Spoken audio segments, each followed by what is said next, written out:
আসসালামু আলাইকুম। সনির 49 ইঞ্চি 4K television, এই টেলিভিশনটি আমরা বসুন্ধরা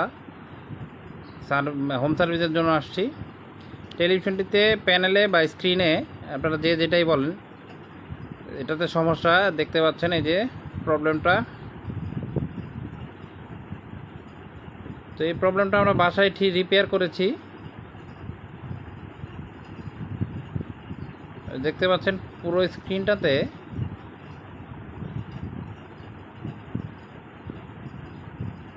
এই ডান পাশের এই রিবনটি খুলে দেওয়ার পরে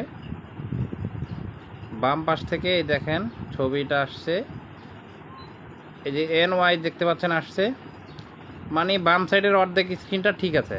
তো এটা ডান সাইড থেকে কাজ করার পরে ছবিটা পুরোপুরি দেখতে পাচ্ছেন আমি ছিলাম না, আমার হাজবেন্ড একেবারে আগের মতো আসছে। আমি আসলে এই জায়গায় ছিলাম না, ওই ছেলেটা আমার এসি টেসি গুলো ইয়ে করে, তো ওই লোক উনি MK ইলেকট্রনিক্সে দিয়েছিল টেলিভিশনটি ঠিক করতে, ওনারা নাকি প্রপারলি ঠিক করে দিতে পারেনি। কিছু না কিছু তো আমরা এখন কাজ করে দিয়েছি। তো আমাদের এই কাস্টমার খুবই হ্যাপি আমাদের এই কাজ দেখে। ওদের ইয়েতে পাঠায়। তো আপনারা যারা হোম সার্ভিস চান আমাদের এই পেজে যোগাযোগ করতে পারেন।